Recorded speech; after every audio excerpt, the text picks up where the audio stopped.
I must say that I am so very proud of all of you, your hard work, and your commitment to this institution. I know that many of you have been literally working 24/7. We understand it, we acknowledge it, and we are profoundly grateful for all that you have done and all that you will continue to do.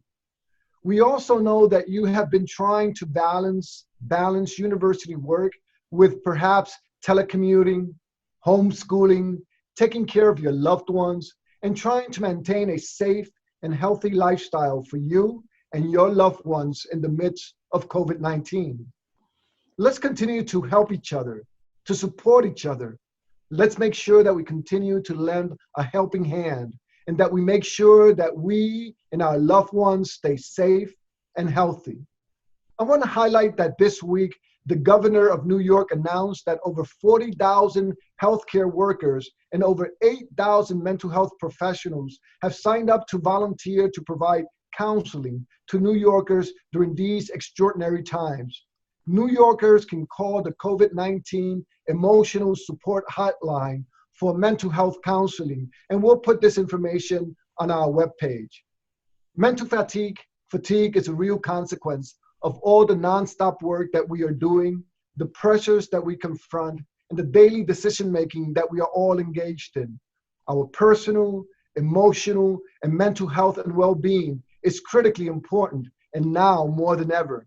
So please take care of yourselves and those around you. Throughout these past few weeks, I've been emphasizing the need for leadership, flexibility, and empathy. Our teams have done an excellent job in these areas. However, let me now add a fourth trait, which is patience. As I've said before, this is not a sprint, it's a marathon. We need to be mindful that we may be in this situation for months, but for how long, nobody really knows. Endurance is key. Stamina and resiliency will help us continue to move forward. Let us also be mindful of work-life integration for the benefit of our health and the health and well-being of our loved ones. Throughout these past couple of weeks, you have received many communications coming directly from the president, the provost, the vice president for student affairs, the vice president for finance and administration, the VP for research, among others. And as you already know, the UAlbany community has stepped up to the plate in a big way. You have stepped up to the plate in a big way. This week, we successfully transitioned to remote education. This was a monumental task that required the active engagement of our university community and especially of our faculty. Our faculty have been working around the clock to make the transition to remote teaching and learning, and so have our students. I know that there may be some issues and concerns, but by all accounts, this has been a major success, especially given the time we had to transition to remote education. So once again, thank you. The provost will provide additional updates in these and other related areas. Also, the COVID-19 task force, under the leadership of our provost and our associate vice president, Kevin Wilcox, have been working almost literally 24/7. We are extremely fortunate to have such an outstanding and committed leadership teams at our institution. We're also engaged in teleadvising, telehealth, and telecounseling. Our library resources have been made widely available, albeit virtually. And through social media, we continue to highlight the vibrancy and the resiliency of our university community. Our employees have shown incredible leadership and cooperation in modifying the way we do our jobs, whether working remotely or adapting to new safety and health requirements on our campus. Some of our campus faculty members are providing critical expertise in epidemiology, emergency preparedness, and public policy, among other fields, locally and nationally. Monday evenings at 7 p.m., the deans of the School of Public Health and the College of Emergency Preparedness, Homeland Security, and Cybersecurity, Drs. Holtgrave and Griffin, respectively, are hosting virtual town halls to provide information on COVID-19 to students, faculty, staff, prospective students, families, as well as alumni. So please join us on Monday evenings at 7 p.m. Our frontline staff continue to provide the services that our student residents need. They maintain and support our campus facility operations and provide the security to safeguard our campus community. In addition to our focus on academic continuity, we have also been focusing on students living on campus, especially those who met the extenuating circumstances criteria that we put forward. We now have around 313 students who have been granted exceptions to live in our residence hall. This number continues to decline. Mike Christakis will provide additional updates regarding our students and the challenges and issues and initiatives taking place in student affairs. Let me emphasize that everything that we do and every decision that we make, no matter how difficult it might be, is guided by the need to safeguard the health, the safety, and well-being of our campus community. For example, we just made the very difficult decision to postpone commencement. This was an extremely difficult and emotional decision for us to make. But at the end of the day, this was the only decision and the right decision to make under these very difficult circumstances. A university communication will go out to our graduating class of 2020 and the university community. I was just reading an article in Inside Higher Education about the need to prioritize the urgent, the important, and the necessary. This is not easy to do, but we must determine what is urgent that we have to do now to ensure the health of our faculty, our staff, and our students, as well as to ensure academic continuity. But we also have to focus on the important and the necessary to ensure that we continue to grow and thrive as an institution of higher education. On that note, please know that we have been authorized by the Middle States Association to have a virtual site visit. The timeline and format of this visit will be different than what we are accustomed to, although the ultimate goal is still the same. We will provide additional information in the coming weeks.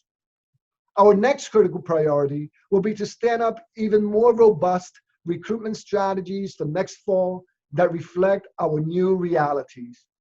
We are all concerned about fall enrollment and the impact of COVID on our budget, and this is the case for institutions of higher education across the country. Todd Foreman will provide additional feedback in this and other important areas. And we will be talking much more about this in the coming days and weeks, so please stay tuned. The consequences of COVID-19, as you know, on institutions of higher education will be with us into the foreseeable future. But we are a strong and resilient institution. We have been around for 175 years, and we have developed into a major research institution, recognized around the world for the great work that we as a community continue to do in many different areas. However, at this point in time, one of our major goals is to help in any way that we can in reducing the spread of COVID-19. Following the mandates to stay home, maintain physical distance, and follow safety protocols is absolutely critical today and in the coming weeks, if not longer, as you know, our local, state, and national circumstances continue to change daily, if not hourly, and sometimes minute by minute. So this is why it is critically important that we maintain strong channels of communication, that we support one another, and we continue to meet our commitment to our students and our communities. Please also make sure that you stay in touch and communicate with your faculty, with your staff, and students. I truly hope that you are coping as best as you can. I also hope that you and your loved ones will stay safe and will stay healthy. Also, I want to thank you again for all your dedication and for your service to Albany. You have my deepest gratitude and my deepest appreciation for everything that you continue to do. Now, I would like to ask Provost Kim to provide the community with an update as well.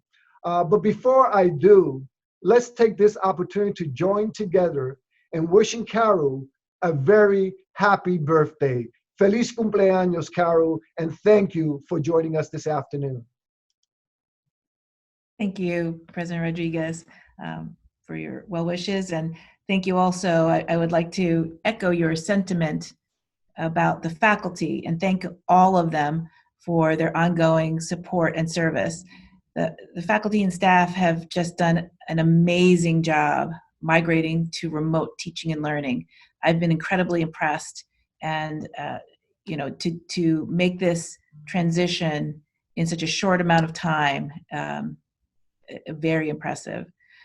And overall, both for the students and for the faculty, they seem to be going through this transition very well. We've only had a few reports of students and faculty having issues with Zoom, such as not having quick access, or being bumped off, but we are addressing these problems as soon as possible. And anecdotally, at our task force meeting this last Tuesday, Jim Maurer reported that he hadn't really heard much from the faculty either, or the students, in terms of experiencing any bumps as we transition to remote teaching and learning. So I hope that this is still the case, but we, as President Rodriguez said, we would like to hear from faculty and students if they are having any problems. We currently have a team-based learning thread that's being used by the faculty to share tips, recommendations, and best practices. And this spirit of collaboration is just phenomenal. And we've actually now transitioned this thread to a Blackboard chat room, and that's been developed for easier sharing amongst the faculty. On March 29th, we launched a technical difficulty survey to the students to assess their hardware and software needs. We had 687 respondents as of March 23rd, and we had more than 100 students indicating a need for hardware, so some type of computer, laptop, desktop. So to meet their needs, we have repurposed the library computers and the WCI computers to loan to the students who are in need. And you will hear more about this in detail from Vice President Christakis. Also, we're distributing laptops we're receiving from SUNY. They were able to obtain a number of laptops, and so we're receiving those and then distributing them to the students. Remote advising is also going very well. So advisors are using the Zoom platform for their appointments and also for walk-ins. So students who have a need to just immediately talk with their advisors and using Zoom is going very well.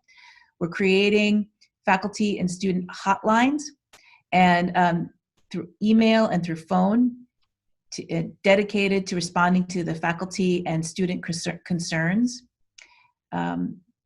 We did want to share also that we had a case of an online class breach, or Zoom bombing, with racist and offensive language that disrupted a class this week.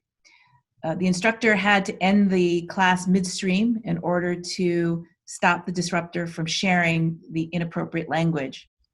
We're developing training and information messages to assist instructors if they experience the same thing. And so please look at the FAQs on the COVID website. And again, they will, they have instructions for assisting if this happens to you during a class. We also want to provide as much flexibility for the faculty, students, and staff. So for the students, we are extending the SU and W deadlines to May 1st. And so this is for all undergraduate programs. Hopefully that will take some of the pressure off some of the students as we transition to this remote learning. also for the faculty, and this communication will come out very soon about either opting in or out for counting this semester towards the tenure clock, and also whether you want to opt in or out for the SURF evaluations from the students. We've also done some creative problem solving, for instance, with the MSW students who can't complete their field placements right now because as businesses are shutting down, healthcare operations are at their max and they cannot accommodate these students for their field placements. We're deploying these students in advising, so to provide wraparound services for our students, and that includes the international students, study abroad students who have been recalled from back to UAlbany. And so we will ensure the continuity and support for these students through this wraparound case management by the MSW students. And in addition, those students who are graduating, these graduate students, they can complete their degrees. Although COVID-19, the situation has been continuing and all-consuming, as President Rodriguez mentioned, we are moving forward with our enrollment and recruitment efforts, and you'll hear much more about that from Vice President Christakis. So again, I just want to thank all of you so much for all the efforts that you've put into this very trying time. Again, I just am very impressed with this faculty and staff who have made this transition and have been so supportive of all of us. So thank you. So we'll pass it on now to Mike Christakis. Great. Thank you, President Rodriguez. In the area of individual student support, as the President mentioned, we have 313 students who were approved to remain on campus due to extenuating circumstances. Extenuating circumstances included international students who couldn't return home, those students facing financial hardship, food and housing insecurity, as well as those students with limited access to technology.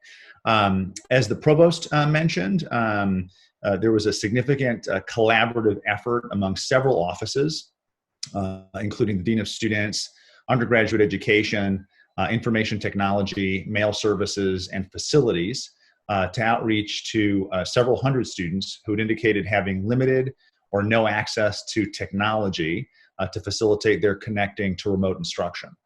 To date, we've delivered nearly 30 computers, desktops, and laptops to these students who needed them.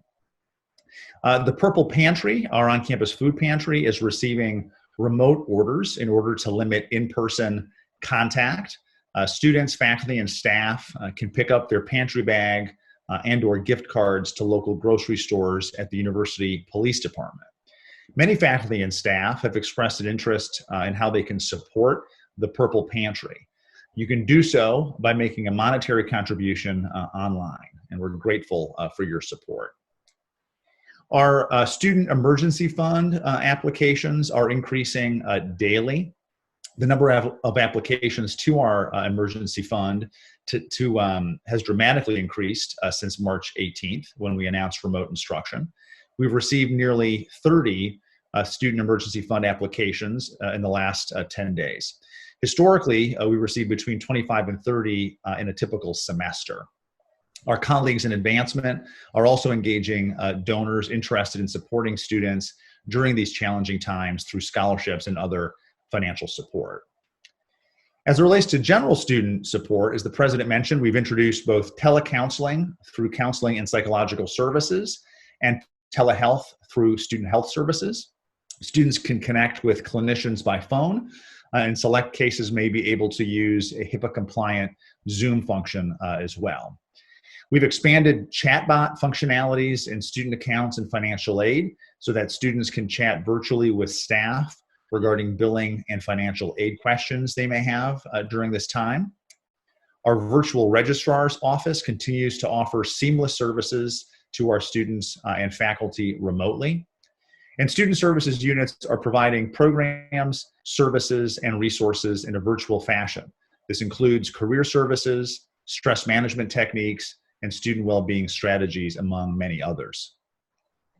In the area of student events and organization support, in order to minimize the number of students returning to campus and to facilitate physical distancing, we canceled all in-person student group and organization meetings and events for the balance of the semester. The Student Organization Resource Center, staffed by our students, is actively working with student leaders to arrange virtual and remote meetings and programs as appropriate. Per SUNY guidance, student government elections have been suspended for the spring semester. Our undergraduate student government held their election prior to spring break. The results of that election will stand. The graduate student government was scheduled to have their election this week. That election has been postponed until the fall.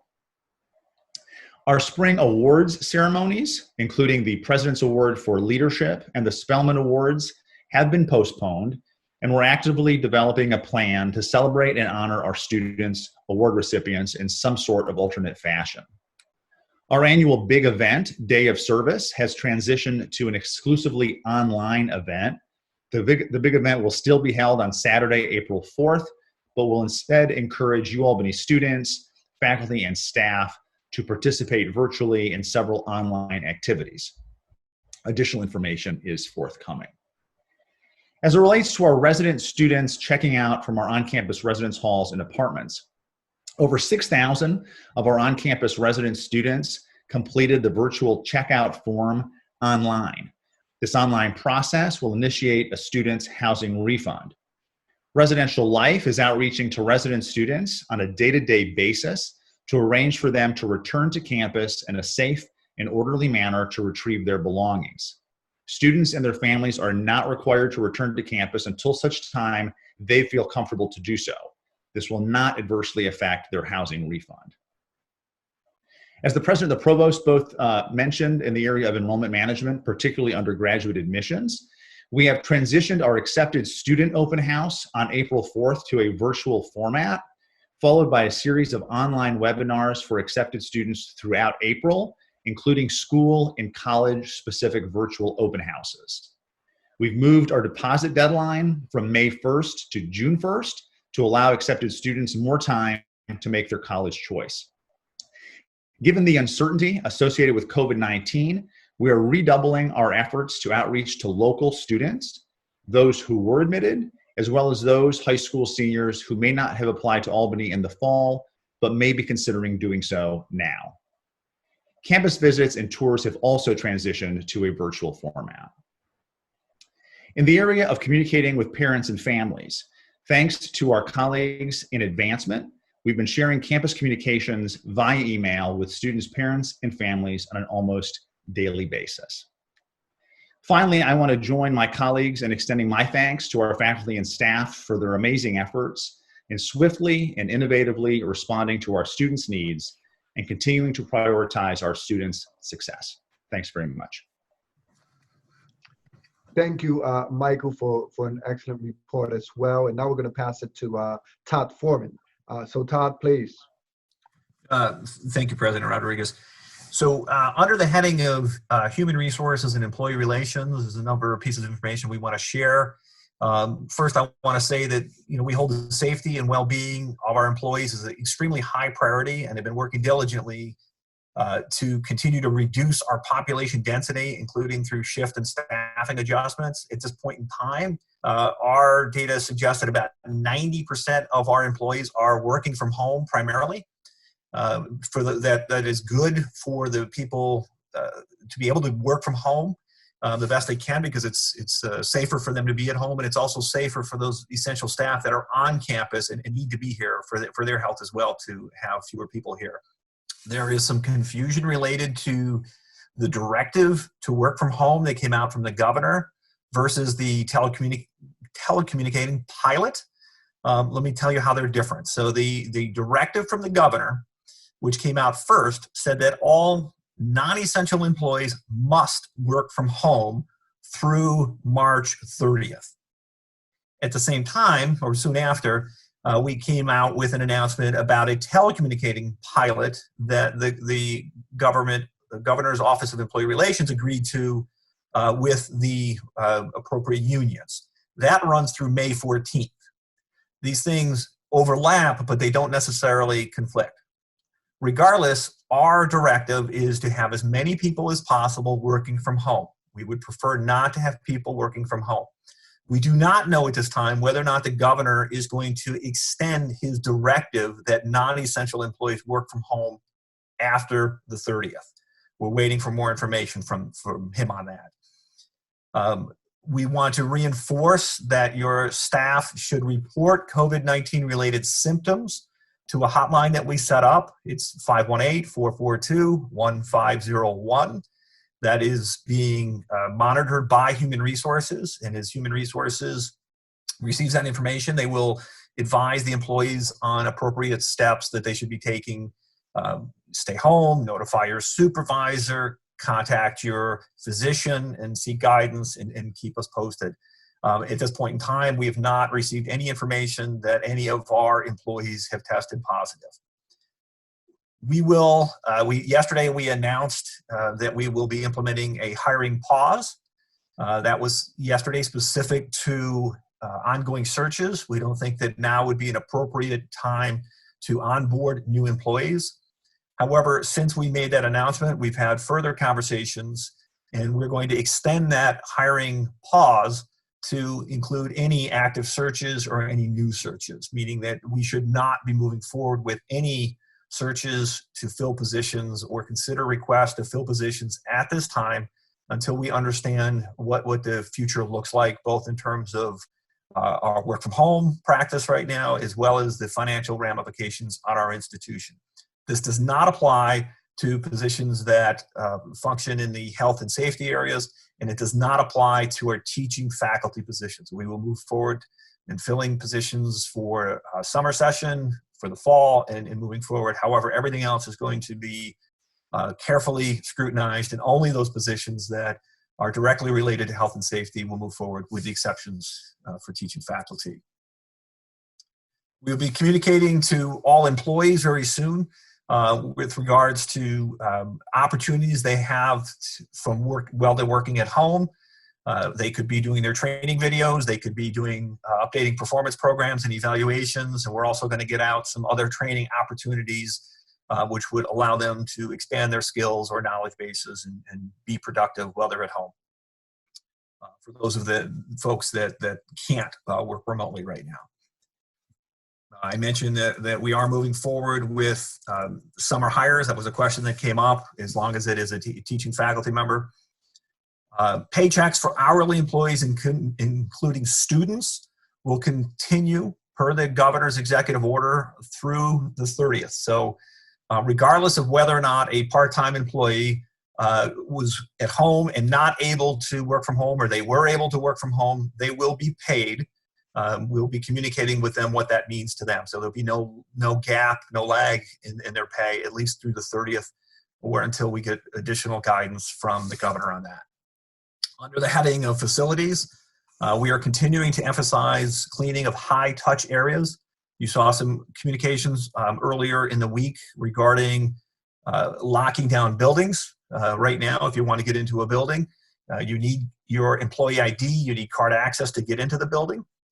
Anywhere where somebody has been assigned, if they have an office in a building, there's no reason they can't get in there. If it's a faculty member and they need to come on campus and get something out of their office, they can certainly do so. All the buildings have signage posted on them to call university police should they have any questions or any issues with getting access to a building. Employees, when they get to their office, they may see blue tape on their doorknobs. The cleaning folks are putting the tape on the door to indicate that that is an office that they have cleaned.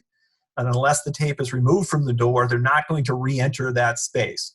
That allows us to reduce the number of cleaners that we have on campus at any one time, so that we can stagger their shifts and try to protect them as well and deal with reduced workforce that we have there. With that said, we are staggering our work crews. We're trying to spread out the number of staff that we have on campus at any given time. Construction is still taking place. That is an exemption that the governor made. So folks are asking, why is construction still going on? Those construction crews can make sure that they respect the COVID-19 precautions that they've been asked to follow. And it's actually a blessing for us because construction can move at a faster pace now without as many people around, and they can do work that might otherwise be disruptive on campus. I want to talk about what's going on from the perspective of mail services, bus services.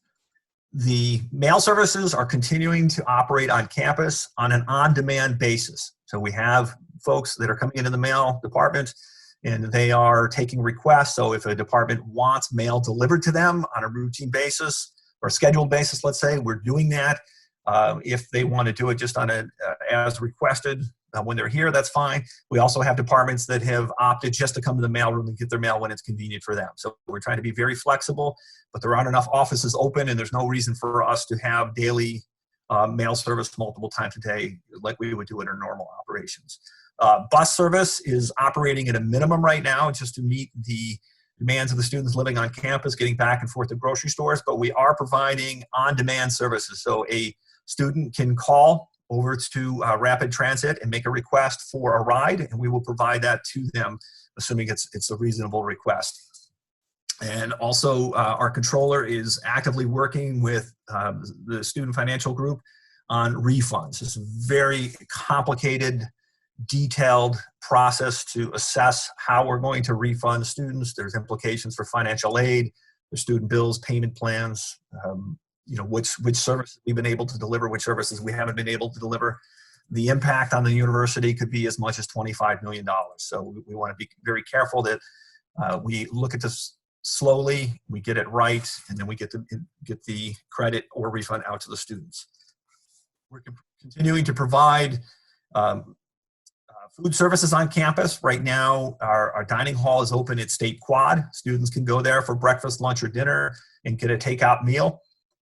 And that seems to be working very, very well, but we have very few students on campus right now relative to what we would normally have, and even fewer are coming to the dining hall to get meals. So we may look at making one more change, maybe moving that dining facility to the campus center. We'll make an announcement on that if we choose to do so, but we want to continue to make the service easily available in a convenient location for the students that are here, and as well as for the faculty and staff that may be on campus looking for some food. From a ITS perspective, we are experiencing a high but manageable number of requests for assistance related to online learning, as you might expect, but we believe we're keeping up with that. We'd love to hear if folks are having any issues with that. And we're also continuing to monitor the performance of our online resources. The systems seem to be holding up to the additional demand. For example, our internet connection, our Blackboard servers, and other related services. And from the perspective of the Office of Sustainability, they are creating some virtual opportunities for programming, helping to assist classes and helping students do some virtual community service. And I'm proud to say that our carbon footprint has never been better. So I'm going to stop there and be happy to take any questions. Thank you, Todd. I appreciate the information as well. Just to reiterate a point that Todd just made, particularly in terms of the pause in the hiring, because I just saw a comment that came up in the Q&A. I'm not sure if it was a statement or a question, but I'm going to treat it as a question. Todd indicated that we will continue with all the searches that have to do with the health, safety, and security of our campus community, as well as continuing with the faculty searches that are ongoing. So those will continue, just to answer the question in the Q&A. All of you have heard quite a lot of information from Carol, from Mike, from Todd, and myself. Many of you have also sent a series of questions through email to Bruce Celeste. So I'm going to pass it on to Bruce, who's going to manage the questions, and we're going to try to manage the answers. So Bruce, it's now to you. Great. Thank you, President Rodriguez. Thank you to everybody who wrote in with questions. We've also, as the President said, turned on the Q&A in this webinar, so you can continue to send in questions, and we will get to those time permitting. Of the questions that have come in to date, they're basically around 4 general areas. academics, which includes some questions about tenure and promotion, which the provost touched on a little earlier, and also around instructor contingencies and some more general academic planning questions. There are, of course, some human resources and workforce concern items that came in.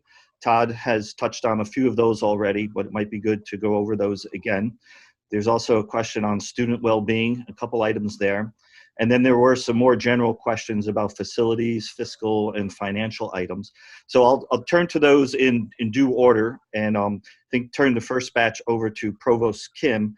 And the first item that I had, actually, you addressed, Provost Kim, already, but a couple people had written in about it. So I'd just like to reiterate for folks that both my understanding is correct about potentially putting a pause on the tenure and promotion cases for next academic year, and also to make SURF optional. And so where in the process would folks make those declarations, I think, is my question to you, if those are in fact about to happen.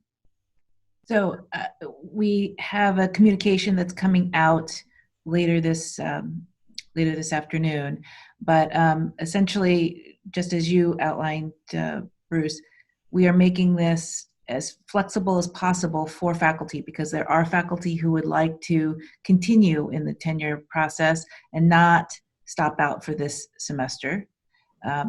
This temporary stop out will allow some flexibility. So faculty can opt in or opt out. The SURFs also, whether they're going to be included for this semester or not, the faculty can opt in or out. And those requests can come through my office. And I think we have decided that Ben Weaver in our office would take those requests. Okay, I'm curious about the SURF. Will faculty need to make that determination ahead of time, or can they participate and then later on, upon review of the results, say, let's not use those this year, it didn't really work out? That's the way we're going to do it. And mostly that the reason why is that the SURFs, the campus-wide SURF, right, is averaged, and then that is used to compare with your score. The only way to really achieve that campus-wide is if we do collect those that information from the students, and then the faculty can opt in or out whether they want to add their SURF scores. Very good, thank you. So turning to concerns around instructors and their health and well-being, a few people have noted that inevitably, unfortunately, it may come down that an instructor may get sick with COVID-19 or show symptoms. What should that instructor do, and what contingency plans should a department chair or a dean be thinking about now should those occurrences arise? Yeah, that's a great question. And so all of the unit heads have been asked to create a roster of potential backup instructors for all the courses in the department. And then, we can work together to try to figure out how to manage this. That would be at the unit level. And lots of ways to mitigate this. This would be the same kind, especially for short-term coverage, what you would normally do if a faculty member were to become ill with something for, say, a week or so, to have that coverage and work together to cover that course. Long-term, there would be priority given to those high enrollment courses, capstone courses, core requirements, to try to cover those courses. For multiple section courses, it's recommended that the chair identify a course coordinator to identify backup instructors and facilitate combining of the sections if that's necessary. And if a backup instructor can't be found for a course, then the chair will discuss options for course coverage and completion with the dean of the college, and then with me as well. So we can try to work together on this. Very good. Carol, may I add to that too, please, that any employee, that includes faculty and staff, that are going to be out of work is because they have COVID-19 related symptoms should report it to the Human Resources Medical Hotline. Yes, thank you. Standing by. Great. So regarding wet labs and dedicated facilities or equipment here on campus, are chairs or institute center directors, should they be allowing or discouraging principal investigators, researchers, and students from working in laboratories or specialized equipment areas? Yeah, so another great question. So the decision really has to be from the investigator themselves, so the faculty member or the researcher, and their supervisor. So this decision has to be based on the nature of the research and whether the research can be conducted remotely. And only when a person must be on campus to conduct the research should the person be considered essential. So in terms of undergraduates, we do not want undergraduates in the labs at this time. For graduate students, they should try to work at home as much as possible. And if they must come to campus, again, they have to follow the proper physical distancing and protocols in the labs. So if a PI decides that they really need to continue their research, in the lab, trying to develop some social distancing, rotation of the students coming in so that they're not the full complement of graduate students are crowding in the lab, that kind of thing. But again, this should be negotiated individually, so it's case by case and with the supervisor. Very good. On the academic planning front, I think VP Foreman, I think I heard you mention that summer hires were still in the mix and continuing. And if that is the case, Provost Kim, I would ask you, as some of our colleagues have written in, they're asking about what might be the status of summer classes. Are they being canceled? Are they perhaps being moved to the online medium?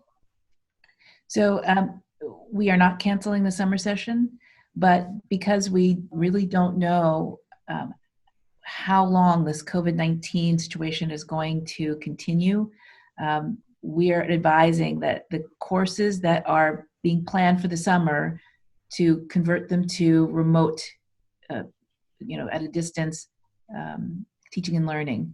The majority of our summer courses are already online or being taught at a distance, but there's about a third or 20% of those courses that are still face-to-face.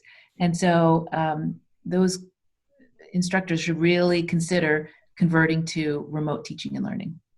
Very good. So to keeping the focus on the summer, is it too soon to know how in-person orientations for next fall will be affected? And this question might go to VP Christakis, who is muted at the moment. There you go. I think it is too soon. Holly Barker Flynn, who's our director of orientation, actually just briefed a number of us yesterday on conversations that she's had with colleagues around the state, throughout the country, who are in a similar sort of holding pattern. Holly and her team and staff and student affairs are working through a summer contingency plan. We are fortunate in that a very small portion of our orientation right now is available online through Blackboard. And so we'd be able to maybe scale that potentially. And so we haven't made any determination on orientations as of yet. They would be happening in July in person. So we're trying to buy as much time as we can before we need to make a final determination on that, while building sort of what plan B might be in the event that we can't have them in person. Gotcha. And so a related question, I think, would go to Provost Kim, perhaps to you, Mike. A question did come in from Maritza Martinez of the EOP program, which is orientation, full-blown summer immersion program, as you know. Have there been any discussions or contingency planning around what would happen with the EOP program this summer? So they are considering having a virtual orientation. And so I think that's the best way to go for now, since we don't know how long the situation is going to last. Great. The next bank of questions I have kind of shifts to human resource issues. And this was our area where we had the most questions come in. So VP Foreman, I would return to you. And while you covered this earlier, there was, prior to your clear elicitation of of what's going on around the governor's edict to have 100% of non-essential employees work from home, our universities echoing of that, and then the telecommute policy that came out. Could you just please reiterate the differences between the governor's edict, the GOER telecommute policy, what we are doing here as an institution, and more importantly, what unit heads and deans might be telling their faculty and staff about when they might be coming back? Is this just going to be a week-by-week thing once April 1 comes and then the end of the month?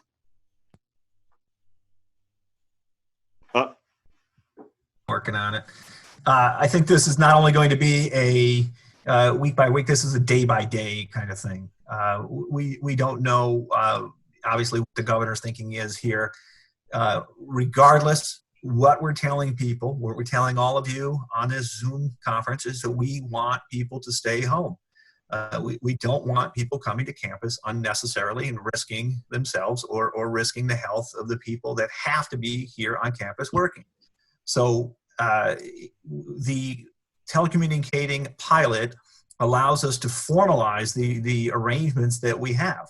So for those employees that are non-essential, if they can work remotely, though, then they can and should continue to work remotely. And we're documenting that so that everybody understands what their responsibilities are, what the expectations are, what the liabilities are, and what the limitations are. If you are an essential employee and you can work from home, we want you to work from home. We want you to document that. And we want you to make sure that we understand what your plans are on a day-to-day, week-to-week basis. As we get more direct guidance from the governor's office, we will share that immediately. But as far as I'm concerned, nothing is changing from what we're doing today.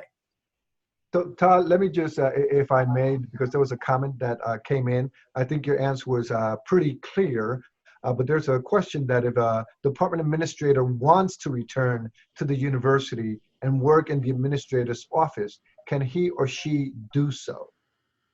So today, if that person is deemed to be non-essential, the answer is no, they cannot come to work. They're mandated to stay home through the 30th of March. If they are essential, then it's a case-by-case basis. If they're essential, they could come to work. However, we are discouraging it if they have the ability to work remotely. I don't have a fancy backdrop behind me. You can see that I'm sitting home in my home office working from home. It is not ideal, but it is possible to work from home, and we're encouraging everybody to do that. Now you took your backdrop down. I guilted you, Mike. Mike is home too. Look at that. Okay. Very good. Thank you. Thank you. We had another question about workflow in offices. And during these times from remote work, if it's possible for an office to kind of re-engineer or rethink their processes or go about things in a different way in order to better accomplish them in this remote environment, is that something that's encouraged for folks, or is that something they should put on the back burner for another day?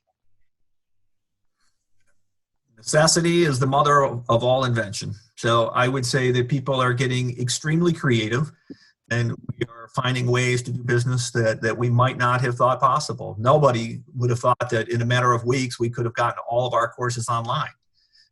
That's just one example of the efforts that people are putting in. Now, with that said, it doesn't mean that we are in a position to quickly implement new technology that we don't currently have in place. But I would say that this is a new world that we're going into, and we're going to continue to look at all of those things. I can speak for all the offices in finance administration, and I think this probably applies to any office. Everybody's trying to accommodate where we're at. So if it's a question about purchasing, we have people standing by, and we're looking at scanning documents and accepting electronic signatures that we might have accepted in the past. We're looking at notarizing things differently. So we're trying to be extremely flexible in how we're delivering those services so that A, people don't have to come to work, and B, people can continue to do some work. Great, thank you. I know our time is running short. I've got a couple more questions that I'd really like to get to, and would like to shift to the student well-being area and VP Christakis. And this is an issue that came up yesterday. Some of you, I know, listened in on the SUNY-wide Student Association town hall, and a question came up from an international student, but I think this pertains to our domestic students as well who are working on campus, who may or may not live off campus, but lost their jobs on campus, and that is a perception of some. And I think you spoke to this earlier, Mike, about student workers, even graduate assistants who have their jobs and are no longer able to come to campus. Can they still count on those paychecks that they were previously getting, at least in this more immediate time period? Or is that Todd? That was, I think Todd actually mentioned that. Yeah, so students will continue to be paid per the governor's directive through the 30th of March. Beyond that, we don't have any direction. However, I would expect, based on some of the comments that the governor has made, that may be extended. But as a campus, we may choose to get out in front of that. We understand the ramifications of a student losing their employment on campus, that pay, and how important that is to their financial plan and for their ability to continue as a student. So, you know, we want to be very empathetic and kind to our students and other part-time employees. Great, thank you. Mike, there was one of our business faculty had written me and asking about student connectivity, hardware issues, particularly in this remote world. And one of the numbers that they thought, just by their estimate, was up to 20% of their students had technology challenges or hardware challenges. Could you give us a sense of how that might jive with what our initiative on getting computers to students and hardware? And I know Clay McNeil, Dean of Students, has been reaching out on an individual basis to students, but might there be students out there who haven't been able to connect with us, and what might be the role of our faculty and chairs in that? I think there's always a possibility that we've not captured a student's need. We tried to do it really through two mechanisms. One was the assessment that the provost had talked about, that I think undergraduate education had coordinated, and then we also tried to capture them when we were trying to determine a student's need to stay on campus because of technology access. We did try to sort of merge and cross-check those lists. But if a faculty member or any of our staff are engaging a student and elements around hardware in particular or software come up, I would urge them to get in contact with the Dean of Students office by email, dos@albany.edu, dos@albany.edu. And our staff, the team in the Dean of Students office, will outreach to that student and try to make a determination on what their need is. Our colleagues in ITS have been beyond exceptional in re-imaging old machines and trying to get them together. We got an allotment of machines, laptops from SUNY, given a SUNY-wide initiative. So we've got some of those resources available that we can deploy relatively quickly to students who are in need. And there's certainly a possibility we may have missed somebody, but if we have, and it comes to anybody's attention, please bring those students to our attention as soon as possible. Okay, great. Bruce, thank you. Can I follow up on that, Bruce, please? Sure. Mike, there seemed to be a couple of comments on the Q&A about students who may not have access to the technology, may not have the necessary resources, are now trying to catch up, but feel so far behind that they want to withdraw, presumably, from the university. How are we reaching out to those students, making sure that they're aware of our emergency fund, the laptops, and other resources that we're providing to them? So I would, great question. I would say if there are specific students that are coming to your attention, that you do put us in touch directly with them. And again, I would encourage you to send those to the Dean of Students office. We're working with our behavioral health promotion unit is working on very quickly standing up an outreach campaign where we're going to be engaging students in sort of this wellness checks to see where they're at. We're hoping to be able to roll that out early next week. But that's really for the general student population. If there are students specifically that are coming to your attention that are sharing these thoughts of I'm behind, I'm not sure I can do this, forward them along to us so we can do some follow-up, determine what their needs are, reassure them that there are resources in place to help them get through the semester. But again, in general, we're going to try to begin initiating for our current students, particularly our undergraduate students, sort of my terminology was a wellness check, but really just check-ins with them, given this new remote learning environment that we're in. And just to add, because there's also a question about who's communicating the message to student workers. I think Todd and Mike were very clear in terms of what are we doing with student workers. And the immediate responsibility belongs to the student supervisors, so that, for example, in the president's office, we have 2 student workers, an undergraduate and a graduate student. We are now directly communicating with them and giving them tasks so that they can perform here in the office of the president remotely. So if you are supervising undergraduate students or graduate students that are working with you or for you, then we strongly encourage the supervisors to directly communicate on their tasks and responsibilities, primarily remotely, for the work that they're supposed to be doing with you. Very good. Let me also, Bruce, real quick, I'm sorry, let me just also plug, the provost had mentioned this student help desk that we're standing up as well. And so, you know, that could be a centralized conduit for folks to encourage students to reach out to. There will be fixed hours that will be, that service will be available to our students. And I know that Joanne Malatesta's office, Linda Kraskowski are working diligently to get that stood up. And so once that's been established, we'll try to communicate that information to students very promptly, probably a couple times through email as well as social media. So they have that as an immediate resource where their answers can be responded to, you know, during certain hours. But it's a pretty healthy offering of times that we're going to be trying to respond to student queries. Thank you, Mike. Also, I'd just like to add that in undergraduate education, so the advisors, as I mentioned, remote advising is on now. And so if students are struggling, they should also contact their advisors. And we can get, if they have any needs, we will get that information back to my office and Vice President Christakis' office. Great.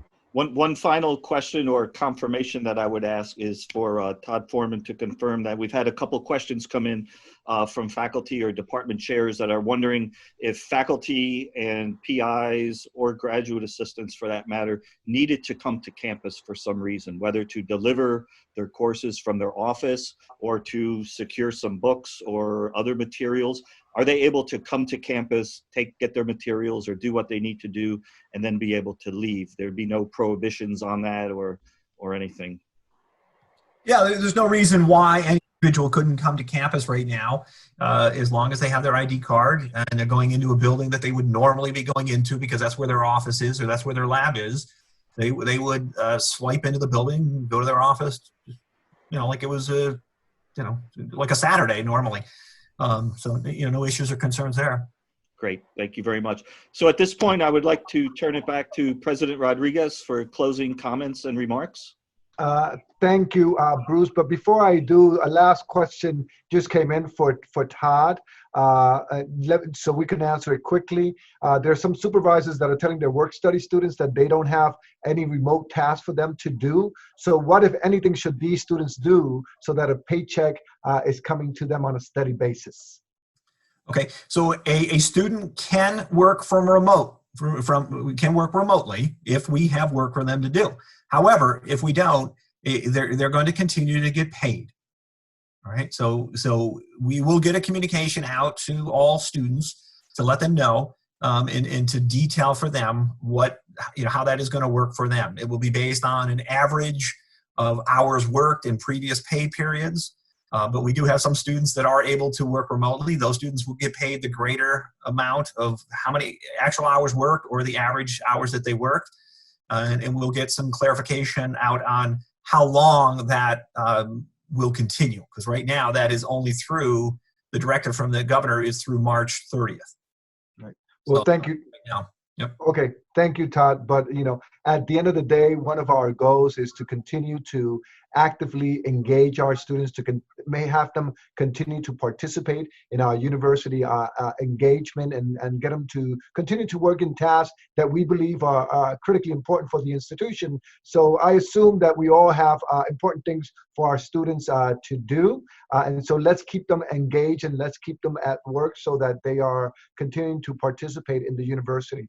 I want to thank, first and foremost, I want to thank Carol, I want to thank Mike, I want to thank Todd, I want to thank Bruce for being with us today and taking on all these questions, and for your comments and talking about what we have done and what we continue to do as an institution of higher education. I want to thank all the participants. We still have close to 200 participants that are still listening in. I want to thank you for joining us today. I hope we've answered your questions. I think we pretty much went through all or most of the questions in the Q&A. There are a couple that are more specialized that someone will be following up with you to provide answers to those questions.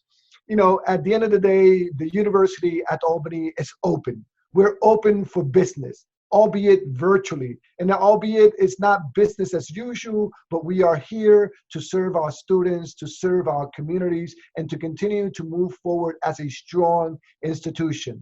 But again, first and foremost, the health, safety, and well-being of the institution, of our faculty, staff, and students is of paramount importance, and also in ensuring the academic continuity of this institution. We will continue to keep you informed via our COVID-19 webpage. We will continue to keep you informed via email and via the multiple letters that we're sending out on a daily basis.